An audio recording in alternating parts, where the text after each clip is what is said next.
Rajasthan police के social media platform पर ये जो पॉडकास्ट की श्रृंखला चल रही है उसकी एक नई कड़ी, एक नया एपिसोड लेकर हम फिर आपके साथ हाजिर हैं। प्रदेश में जो अपराधों की रोकथाम, अपराधों पर नियंत्रण का जो पूरा परिदृश्य है उसकी monitoring, round the clock monitoring police मुख्यालय जयपुर से होती है और इस कार्य को crime branch CID CB police मुख्यालय से देखती है और जिसके अतिरिक्त महानिदेशक पुलिस दिनेश MN सर आज इस पॉडकास्ट में हमारे साथ में रूबरू हो रहे हैं। प्रदेश में आपको पता होगा कि मुख्यमंत्री भजनलाल शर्मा जी ने जब नई सरकार का कार्य संभाला तो 16 दिसंबर 2023 को anti gangster task force AGTF का गठन किया गया था। तो ADG हमारे क्राइम ब्रांच के दिनेश MN सर को ही उस AGTF को हेड करने की जिम्मेदारी दी गई थी। आपसे बातचीत करें उससे पहले थोड़ा सा मैं सर का परिचय देना चाहूँगा। आप 1995 का बैच भारतीय पुलिस सेवा के अधिकारी हैं और करीब 30 साल का आपका लंबा अनुभव भारतीय पुलिस सेवा के अंदर है। जब सर के बारे में चर्चा की जाती है तो ये कहा जाता है कि आप ऑपरेशंस, पुलिसिंग में जो ऑपरेशंस है उसमें आप बहुत माहिर हैं। अपनी टीम के साथ में दिनेश MN सर सटीक रणनीति बनाने में, बहुत ठोस प्लानिंग के साथ में और व्यू रचना के साथ में अपराधियों को दबोचने की बात हो या अपराधियों के मंसूबों को नाकाम करने की बात हो, तो ऐसे जो चैलेंजेस होते हैं वो सर को बहुत रास आते हैं और अपनी टीम में यही जोश और जज्बा वो अपनी कार्यशैली से भरते रहते हैं।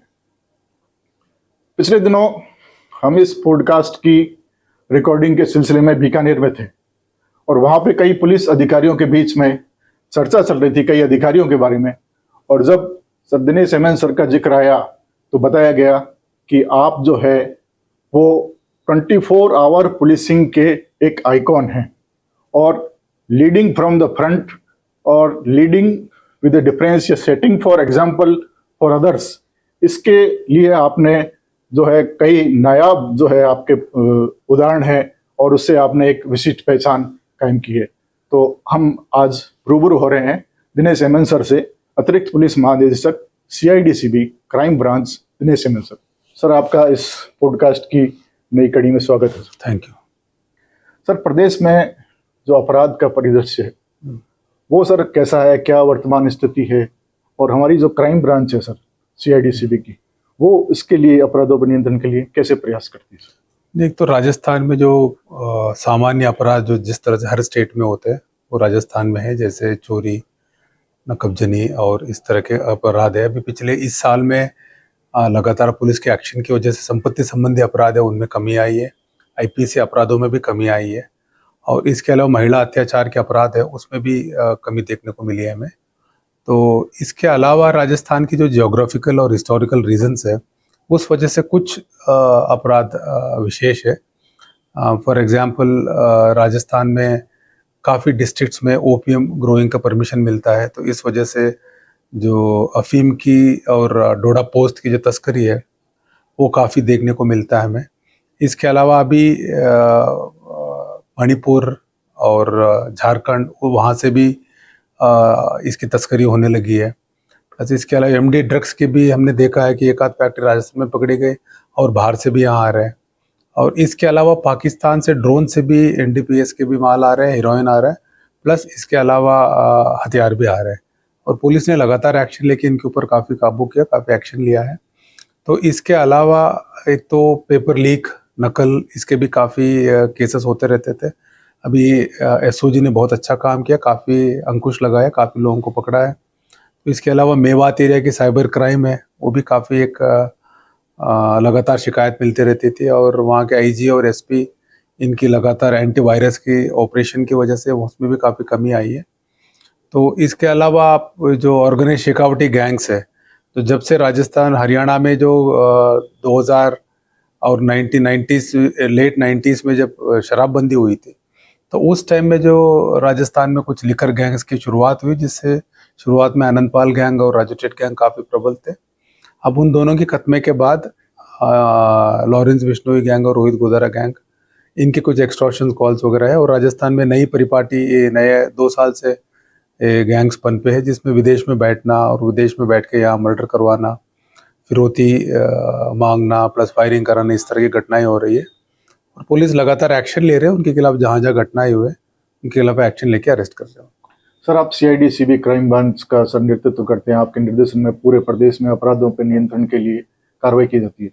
सर, नई सरकार बनी तो एजीटीएफ सर एक बनी, और एजीटीएफ को हेड करने का जो मैंडेट सर वो आपको मिला, तो सर एजीटीएफ किस प्रकार से काम करती है सर? तो एजीटीएफ के जैसे नाम ही कहता है कि एंटी गैंगस्टर टास्क फोर्स है, तो इसमें भी राजस्थान में जिस तरह से जो ऑर्गेनाइज्ड गैंग्स है, जो गैंगस्टर्स है, जैसे बेसिकली फायरिंग करना, मर्डर करवाना, एक्सटॉर्शन करना, और बहुत सारे जो अवैध गतिविधियां है, जैसे उसके ऊपर काबू करने के लिए कोशिश करना, तस्करी हो या सट्टा हो, गैम्बलिंग हो, और या इवन भूमाफिया हो, इन सब चीज़ों में डालने के लिए कोशिश करना। इस तरह की जो गैंग्स है उनको सबसे पहले आइडेंटिफाई करना है हमारा काम।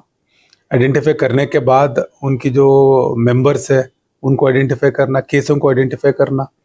इसमें इन केसों में कोई अगर फरार अपराधी है उनके खिलाफ इनाम घोषित करना, उनको अरेस्ट करने के लिए कोशिश करना, प्लस इस गैंग को, इस तरह के गैंग्स को चिन्हित करके उनको संपूर्ण काबू कैसे पाना है। फॉर एग्जांपल, इनके अरेस्ट के अलावा केसों को फॉलो करना, केसों में सजा कराना, कोई प्रॉपर्टी अगर जब्त की है, प्रॉपर्टी इन्होंने संपादित की है इस अवैध गतिविधियों से, उनके ऊपर भी सरकार के जितने भी जो कानून है, जैसे और प्लस एजेंसीज है, ईडी है, प्लस इनकम टैक्स है, और राजस्थान की एक टेनेंसी एक्ट है, उसमें भी अगर किसी के बेनामी संपत्ति है उसके ऊपर एक्शन लिया जा सकता है। एनडीपीएस में 68F है।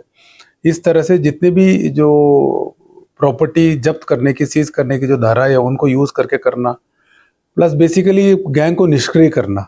इसके लिए गैंग टास्क फोर्स बनी हुई है, जिसमें हम लोग जिलों के साथ मिलके, इवन एसओजी एटीएस के साथ मिलके, जिले की जो डीएसटी टीम्स होते हैं उनके साथ मिलके काम करते हैं हम लोग। इसमें लगातार सक्सेस मिली है हमें, और काफ़ी जो गैंग एक्टिविटीज है, गैंग वार्स है, उसमें कमी भी आई है। सर, एक बहुत चर्चित प्रकरण रहा था कि राजस्थान पुलिस की जो क्राइम ब्रांच और एजीटीएफ ने मिल करके इटली के सिसिली में सर किसी बड़े गिरोह से संबंधित कोई अपने वांछित अपराधी थी, उसको पकड़ा था। तो सर वो कैसी घटना थी और उसके लिए कैसे व्यूह रचना तैयार की सर क्राइम ब्रांच ने? एक अमरजीत विश्नोई है, वो राजू टेट मर्डर में वांटेड था, 50,000 का इनाम भी था उसका, और हमें पता चला था कि विदेश में चला गया। तो सर, जब भी विदेश में कोई आदमी जाता है, सबसे पहले बड़ा चैलेंज ये होता है कि उसकी पासपोर्ट हम पता करें, पासपोर्ट किस पासपोर्ट में गया। बहुत बार तो ये नकली पासपोर्ट में जाते हैं, उनको आइडेंटिफाई करना। उसके बाद पासपोर्ट के बाद हम लोग जो सीबीआई के थ्रू इंटरपोल है, इंटरनेशनल पुलिस है, उनसे संपर्क करते हैं, उनके खिलाफ रेड नोटिस बोलते हैं, रेड नोटिस निकलवाते हैं। अलग अलग तरीके के नोटिस है, ब्लू नोटिस है, रेड नोटिस है, और इस तरह के नोटिस से उनको निकलवाते हैं हम लोग। और निकलवाने के बाद उनको पीछा करने के लिए आसानी होती है। तो ये जो वांछित अपराधी था, इसके बारे में पता चला था इटली में है, और हम लोगों ने टेक्निकल एनालिसिस वगैरह करके इसको पिन पॉइंट लोकेशन हम निकाल पाए। तो जब हमने इस बारे में इंटरपोल को लिखा तो इंटरपोल पुलिस ने उनको पकड़ा है, और अभी एक्स्ट्राडिशन के सारे कागज हमने भेजे हुए और वहाँ प्रोसेस चल रहा है। मैं उम्मीद है जल्दी उसको लेके आएंगे। सर, कई बार ऐसा होता है कि अपराध होने के बाद तो हम राजस्थान पुलिस कार्रवाई करती है, लेकिन सर प्रोएक्टिव पुलिसिंग होती है। कई बार जैसे घटना से पहले ही सुराग लग जाता है, उस सूचना मिलती है, उसको डेवलप करके पहले से पकड़ लिया जाता है, बड़ी घटनाओं को रोक लिया जाता है। ऐसे कई प्रकरण ध्यान में है। तो सर ऐसे कैसे प्लानिंग होती है इस चीज? नहीं, इसमें जैसे हर पुलिस है, जैसे डीएसटी हो, एजीटीएफ हो, और जिला पुलिस हो, थाने की पुलिस हो, वो हम लोगों ने जोर दिया है कि जितने भी क्रिमिनल गैंग्स है, और जो आदमी अपराध से ही अपने घर चलाता है, अपराध से ही अपना धंधा चलाता है, उस तरह के लोगों के ऊपर निगाह रखने के लिए उनके हर तरह की निगाह होती है। टेक्निकल भी है, ह्यूमन इंट से भी हम लोग सूचना लेते रहते हैं। तो उसमें बहुत बार पता चलता है कि किसी को मारने वाला है, कोई किडनैप करने वाले है और फायरिंग करने वाले हैं। और जिला पुलिस को जैसे पता चलता है कि पहले उनके खिलाफ एक्शन ले लेते हैं, और सोशल मीडिया फॉलोइंग को भी मॉनिटर करते रहते हैं। तो जहाँ जहाँ इसमें राजस्थान में पिछले सुखदेव सिंह गोगामेडी के वारदात के बाद इसके ऊपर काफ़ी जोर दिया गया। उसमें जिला पुलिस ने, हमारे डीएसटीस ने, प्लस एसओजी एटीएस ने, प्लस हमारे एजीटीएफ ने, सब मिलके हम लोगों ने काफ़ी बड़ी बड़ी वारदातों को रोकने में सफल रहे, जिसमें कई मर्डर होने वाला था, किडनैपिंग होने वाला था। और उनको अरेस्ट भी किया, उनके खिलाफ कार्रवाई भी की है और ये लगातार जारी रहेगा, क्योंकि पुलिस की सबसे ताकत ही इंटेलिजेंस है। जो इन्फॉर्मेशन हमें पहले मिल जाए वो भले अखबार में नहीं आएगा, उसकी पब्लिसिटी नहीं होगी, लेकिन वो हमारा सबसे इम्पोर्टेंट काम है। क्योंकि हमेशा क्या होता है कि जब कोई वारदात हो जाती है, बड़ी वारदात, उसको पकड़ने के बाद पुलिस की वाहवाही भी होती है, पुलिस के बारे में पता भी चलता है, लेकिन उससे इम्पोर्टेंट है वारदात होए ही नहीं, उससे पहले ही हम रोक दें। तो हमारा पूरा जोर इसके ऊपर है और राजस्थान पुलिस अभी काफ़ी अच्छा काम कर रही है, इस चैलेंज के ऊपर खरे उतर रही है। सर, अभी state level police officers conference हुई थी sir, policing with difference the way forward. उसमें सर आपका एक प्रेजेंटेशन था और आपने उसमें बताया कि सर प्रदेश में जो फायरिंग की घटनाएं हैं, तो पिछले साल के पहले 6 महीनों की तुलना में इस साल के पहले 6 महीनों में फायरिंग की घटनाओं में का ग्राफ भी नीचे आया सर, कमी आई है। नहीं, अभी हम लोग लगातार जो, क्योंकि फायरिंग की ऐसी घटना होती है, फायरिंग से दहशत बहुत फैल जाती है। कोई अगर किसी बीच बाजार में फायरिंग कर ले, फायरिंग से कोई आदमी मरे, भले ही नहीं मरे, तो भी उस घटना की दहशत है, उसकी जो आउटक्राई बहुत ज़्यादा हो जाती थी। इसलिए हमने इस साल फोकस बनाया कि फायरिंग की घटनाओं को रोकने के लिए। तो उसके लिए हम लगातार जिलों से मिलकर हम कोशिश कर रहे हैं कि इस तरह के जितने भी कैरेक्टर्स है और क्रिमिनल्स है जो पहले फायर आर्म यूज़ किए हुए हैं, फायर आर्म में पकड़े गए हो या फायर आर्म में यूज़ में वांटेड हो, उनको आइडेंटिफाई किया, उनके खिलाफ इनाम भी घोषित किया। जो अगर वांटेड है उनको जोड़ दिया कि उनको पकड़ने के लिए। तो क्योंकि लगातार इनमें एफर्ट हुआ, इसलिए हमने देखा कि अगस्त एंड तक हमने चेक किया था, राजस्थान में पिछले 5-6 साल के कंपैरिजन में 40% फायरिंग की घटनाओं में कमी आई है। और जहां पुलिस के ऊपर फायरिंग किया है बदमाशों ने, वहां पुलिस ने भी मुकाबला किया, पुलिस ने भी फायरिंग किया है और उनमें भी कुछ बदमाश भी इंजर्ड हुए। और इसके अलावा हम पिछले 1 साल में हम देख रहे हैं कि पहले जो तस्कर थे, जो एनडीपीएस के तस्कर, डोडा पोस्ट वाले तस्कर, पुलिस के ऊपर फायर कर लेते थे। हर महीने में 1 या 2 घटना हो ही जाती थी। और लेकिन पिछले साल 2 एनकाउंटर हुए जिसमें 2 बदमाश तस्कर मारे गए। एक जोधपुर पुलिस द्वारा बाड़मेर में किया गया था और एक राजसमंद पुलिस द्वारा पाली में किया गया था। उसके बाद में ये घटनाओं में पूर्णतः कमी आई है और पिछले करीब 10-12 महीने से पुलिस के ऊपर फायरिंग की घटना भी अभी हो नहीं रहे। सर, कई इनामी बदमाश होते हैं, 25,000 का इनाम, 50 लाख का, तो ऐसे कई इनामी बदमाशों को पकड़ने के लिए भी विशेष अभियान चलता है सर। तो पुलिस मुख्यालय से उनके लिए सर क्या विशेष रणनीति बनाई जाती है या कोई निर्देश जारी किए जाते हैं स्टेट को? नहीं, जैसे कोई भी बदमाश फरार हो जाता है, उसकी घटना की जो गंभीरता है प्लस उसकी जो प्रोफाइल है, उसको देख के इनाम घोषित किया जाता है। जैसे जो उन घटनाओं में जहां पब्लिक आउटक्राई बहुत होता है और उन घटनाओं में जहां घटना ही बहुत दर्दनाक होती है और बहुत ज़्यादा सेंसेशनल होता है, उनमें बदमाश के अरेस्ट के लिए इनाम घोषित किया जाता है। इनाम घोषणा करने का क्राइम ब्रांच हमारी विभाग करता है और जिलों से हम लोग जिले में भेजते हैं कि इनके किसको कितना इनाम करना है। उसमें भी डीजी साहब की तरफ से 5 लाख तक का और मेरे लेवल पे 1 लाख और एसपी 25,000 और आईजी या डीआईजी रेंज 50,000 तक की इनाम घोषणा कर सकते हैं। तो इसमें हम लोगों ने यही किया कि जितने भी जो पुराने बदमाश है, जो वांटेड है, उनके प्रोफाइल के हिसाब से इनाम घोषणा की हुई है और उनके अभियान लगातार चलता रहता है। और एक हमारे पुलिस फोर्स में भी जोश रहता है इनामी बदमाश पकड़ने का।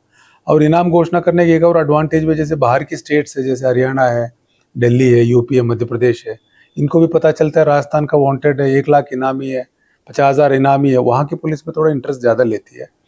तो इस वजह से इनाम घोषित करते हैं और हमने इसका एक्सपीरियंस देखा है कि काफ़ी जिले वालों ने, काफ़ी पुलिस ने और नेबरिंग पुलिस ने भी काफ़ी इंटरेस्ट लिया और काफ़ी लोगों को हम लोगों ने पकड़ा है और लगातार चल रहा है। इवन हमारे हर मंथली जो वीसी होते हैं उसमें डीजी साहब भी इसका मॉनिटर करते हैं, कितना इनामी किस जिले ने पकड़ा और कितना इनामी पेंडिंग है। और एक बार इनाम अगर किसी के ऊपर घोषित हो भी जाता है, उस बदमाश के ऊपर भी एक प्रेशर रहता है कि पुलिस ज़्यादा एफर्ट करेगी। सर, एक सब चर्चित रहता है सर पुलिस की कार्रवाई में कि area domination. Sir, area domination की बड़ी बड़ी खबरें आती हैं कि पुलिस बड़ी कार्रवाई करती है, एक साथ कई अभियान चला करके कई अपराधियों को पकड़ा जाता है। तो एरिया डोमिनेशन के लिए सर क्या स्पेसिफिक निर्देश जाते हैं या कब से कैसी रणनीति बनती है सर? एक तो जैसे हमारी पुलिस मैनुअल्स है और हमारी पुलिस की जो कार्य प्रणाली है, इसी में है कि हर महीने में, हर 15 दिन में हिस्ट्री शीटर्स को चेक करना है और जो अवैध गतिविधियों में लिप्त लोग हैं उनको चेक करना है और जो वांटेड लोग हैं उनके लिए तलाशी अभियान करना। इस तरह से हमें पुलिस स्टेशंस को इंस्ट्रक्शन दिया जाता है। लेकिन क्योंकि पुलिस अपने काम में बहुत व्यस्त रहती है, इसलिए लगातार इसको कर नहीं पाती है। इसलिए हम लोगों ने ये डिसाइड किया कि जैसे हर जिले में एक दिन, महीने में एक दिन सेलेक्ट कर लेते हैं जिस दिन रिलेटिवली फ्री है, तो उस दिन सारे पुलिस इसी काम में लग जाते हैं। जैसे किसी गांव में जाएंगे, गांव की हर तरह की लिस्ट बना लेंगे, जैसे अगर वहाँ कोई हिस्ट्री शीट है वहाँ चेक करना है, कोई अगर अवैध दारू की धंधा कर रहा है उसको चेक करना है, या कोई हथियार रखने की सूचना है उसको चेक करना है, या कोई केस में वांटेड है उसको पकड़ना है। इस तरह से पहले लिस्ट बना लेते हैं। लिस्ट बना के उसके बाद पूरा जिला उसमें एसपी खुद ही मॉनिटर करते हैं। वो जिले के मैक्सिमम फोर्स को हम सड़क पर डाल देते हैं, मतलब उसमें हम कहते हैं कि मोर बूट्स ऑन द रोड। तो जितने पुलिस है एक तरह से सारे अपने उस दिन की इन्वेस्टिगेशन वगैरह कम करके उस दिन पूरा पुलिस इनकी चेकिंग में और उनके सर्वेलेंस में उनको उसमें लग जाता है। उसमें 80% ऑफ द पुलिस फोर्स गाँवों में, मोहल्लों में जाती है, उनको चेक करती है बदमाशों को। और जहाँ अगर हमें लगता है कि इनके खिलाफ ज़्यादा शिकायत नहीं है, पूछताछ करके नोट करके वही छोड़ देते हैं। जहाँ लगता है कि प्रिवेंटिव एक्शन लेना है तो प्रिवेंटिव एक्शन भी लेते हैं। बहुत बार इसमें वांटेड अपराधी भी गिरफ्तार हो जाता है। बहुत बार हमने देखा एनडीपीएस के केस बन जाते हैं, आर्म्स एक्ट के केस बन जाते हैं और एक्साइज एक्ट के केस बन जाते हैं। तो इतने शो ऑफ फोर्स से भी प्लस इस तरह के एक्शन से एक तो बदमाशों को पुलिस का विल पावर की ताकत लगता है कि मतलब एसपी खुद ही मॉनिटर कर रहा है, आईजी खुद ही मॉनिटर कर रहा है और हमें पकड़ने के लिए पुलिस आ रही है। उससे एक माहौल बनता है और पब्लिक में भी काफ़ी अच्छा माहौल बनता है कि पुलिस एक्टिव है, पुलिस बदमाशों के खिलाफ कार्रवाई कर रही है। इसके काफ़ी रिजल्ट्स हमें आया है और इवन जो 40% कमी आई उसमें मुझे लगता है कि कुछ एरिया डोमिनेशन का भी, फायरिंग केसों में जो कमी है उसका रीज़न हो सकता है। सर, आपका पुलिस कर्मियों और पुलिस अधिकारियों की जो फिटनेस को लेकर के बड़ा आपका जोर रहता है और इसको लेकर के आप अपने सोशल मीडिया जो हैंडल्स है, प्लेटफॉर्म्स है, उस पर आप कई बार वीडियो भी साझा करते हैं। सर, इसके बारे में फिटनेस पुलिस की अधिकारियों की या जो पुलिस कर्मियों की फिटनेस का कितना बड़ा रोल रहता है सर प्रभावी कार्रवाई में, क्या कहना चाहेंगे सर? फिटनेस सिर्फ पुलिस अधिकारी के लिए नहीं, हर आदमी को हर आयु में, मतलब 5 साल से लेके 100 साल तक की जो आदमी जी रहा है उन सबको फिटनेस की ज़रूरत है। उसमें मेंटल फिजिकल दोनों फिटनेस की ज़रूरत है। क्योंकि मैं हमेशा कहता हूँ कि शरीर एक ही जगह है जहाँ हम जहाँ रह सकते हैं, मतलब this is the only address. हमारा शरीर ही हमारा एक ही एड्रेस है, हमें दूसरा शरीर मिलेगा नहीं। तो इसलिए ये मजबूरी नहीं है, ये तो बहुत ज़रूरी है हर आदमी को फिट रहना। और फिट रहने से ही एक तो फिजिकल फिटनेस से मेंटल फिटनेस भी ठीक हो जाता है। और बहुत बार हमने देखा है कि जैसे पुलिस की जो नौकरी है उसमें स्ट्रेस भी बहुत रहता है। वो जो स्ट्रेस, एक तो लेट आवर्स, नींद भी कमी होती है, खाने की भी गारंटी नहीं है, प्लस वर्क मतलब फिजिकल स्ट्रेस और मेंटल स्ट्रेस भी रहता है। उसको दूर करने का सबसे ईजिएस्ट और बेस्ट तरीका ही फिजिकल फिटनेस, मतलब कोई भी एक्सरसाइज कर ले, कोई वॉक कर ले, रनिंग कर ले, जिम करे, गेम खेले, प्राणायाम कर ले, योगा कर ले। जिनको जो सहूलियत है, जिनको जो जिस तरह समय मिलता है, एक्सरसाइज करने से शरीर तो स्वस्थ होता ही है, इसमें मन भी स्वस्थ होता है और जो इस तरह की स्ट्रेस साइकिल है उससे उसको तोड़ने की भी आसानी रहती है। तो इसीलिए मेरा ये मानना है कि हर एक को फिट रहना है, कि तो इसीलिए जितना मेरे से हो सकता है इतना मैं लोगों को मोटिवेट करने के लिए कोशिश करता हूँ। इसीलिए मैं कभी कभी वीडियो डालता रहता हूँ फिजिकल फिटनेस के बारे में। सर, आपने क्राइम ब्रांच की एजीटीएफ की कार्रवाई और लोगों के बारे में भी बहुत जो है उपयोगी जानकारी दी है, बहुत इंपॉर्टेंट टिप्स दिए हैं, पुलिस की उपलब्धियाँ गिनाई हैं।